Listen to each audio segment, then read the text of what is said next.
Andy, back at home this weekend and probably a really tough test over the bank holiday weekend, isn't it? Yeah, don't come much sterner than this.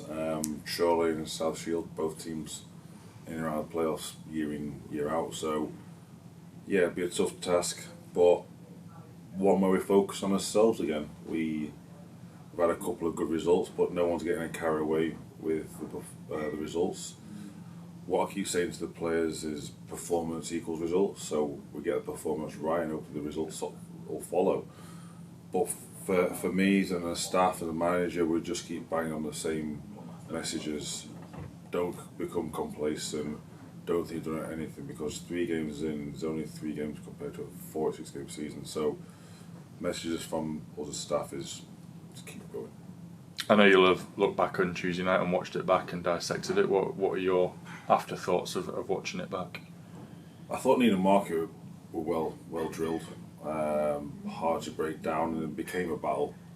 And for me, it's pleasing that we can show a side where we do play football, but also a side where we can battle games and see results out. So, yeah, the takeaway was we didn't play as well as we could do, but we learned a lot. I think in that game, I think we become resolute, and I think we adapted to certain styles of play. So, yeah, I'm not.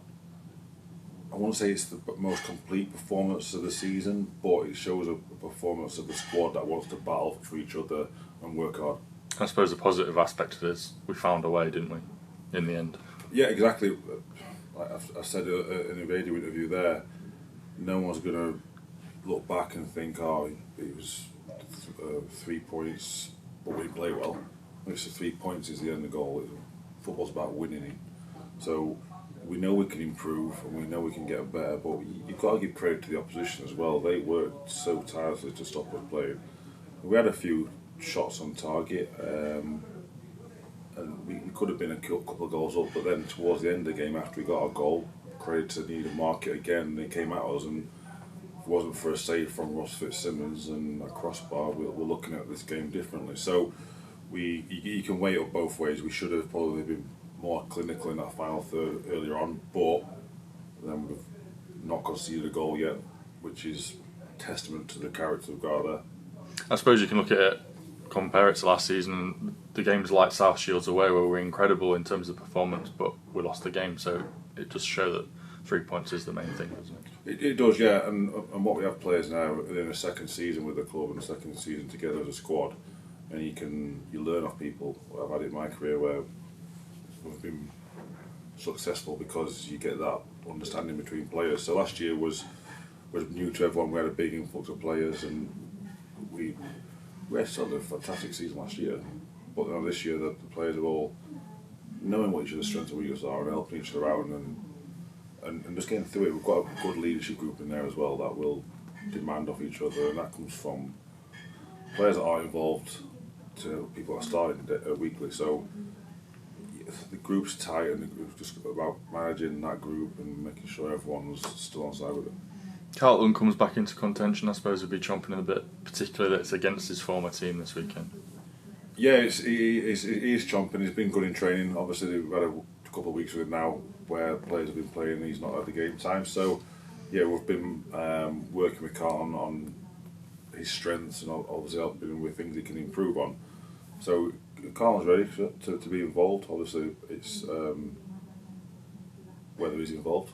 The team's in a good position right now, so it's a decision I've got to make and see where we go. Let's say the squad's been good so far, so it's another tough decision because we've got a full squad.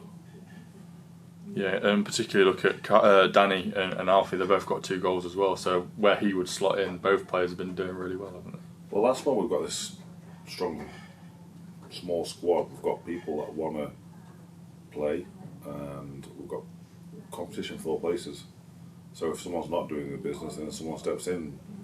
Unfortunately now they are doing the business, but I'm not against changing things.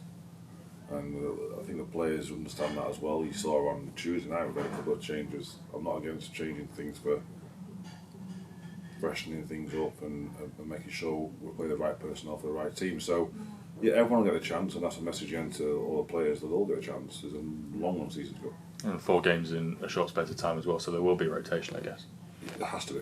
I think Saturday Monday's a big ask for anyone. Even us at a full-time club, I think you look at part-time teams, a Saturday Monday's a big ask for anyone. In terms of the rest of the team, everyone fit and raring to go, no injuries from Tuesday? No injuries, no. Everyone's fit and ready to go, so it gives me another headache to pick a squad that I think is going to win the game. But it's a great headache to have. We've been fortunate so far, no injuries, and all players are really keen to go again. Let's talk Kian Scales then, a new 2-year contract for him. I said to him in his interview, it's a testament to how the club view him as a player, isn't it, to give him that deal so early on in the season? Yeah, again, people get rewarded for doing well in all sorts of business in life. So for us, obviously Kian had an extension in his contract anyway, but we felt as a club, as a staff, that he should be rewarded because his performances last season were very good, and I think he's got that. He showed what sort of characters we have in this group. We got people who run through a brick wall. Like I've said earlier, Kian ran 50 yards against Gamer Trinity to smash someone, and he come off with a gash in his leg. I'm not saying we want people to smash other players, but the attitude to go there in the 90th minute to try and press the ball and win the ball back. He actually won the ball. Just shows what kind of character he is. And again, he works. He works tirelessly daily. He's one of the fittest people now. And so last season when he came in, it was all about proving himself as a player, wasn't it? He'd been released from Bradford, he'd been at Farsley. It was about really cementing himself as a player, and now he's done that. He just has to build on it, doesn't he? He does, and he can't stand still. We said we've got this 2-year security for not just himself, but for us as a club. He shows you we want him. And it's all about progressing. He's no point standing still and think he's made it now.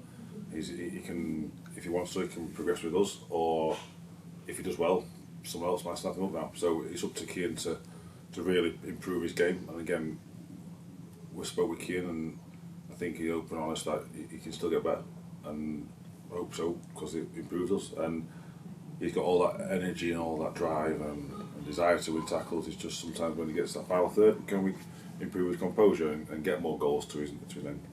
And just finally, back at home this weekend, we had 4,500 last time we were here. We just need that again, don't we? It's fantastic if we could. Players really appreciate it, staff appreciate it, and obviously the club appreciate the support we get. It's great to see all the new kits on show. It really is. You're looking around, it's a sea of claret blue, yellow, orange. It's brilliant. And no, there's a good feel about the club at the moment, and you can see the support on side. There will be tough times, but let's get down and support lads, because we've got some tough games put up, and yeah, lads will put a performance on, make sure you're there to support as well, like you always are. You're probably the best fans in the league, without a doubt. And the away support the other day, I think there were 400. To go Needham Market on Tuesday night is it's a shift anyway. So thank you for your support. Like I say, you keep singing, keep cheering, keep chanting players' names, because they all really appreciate it, and we all celebrate together, because it's Club Club United.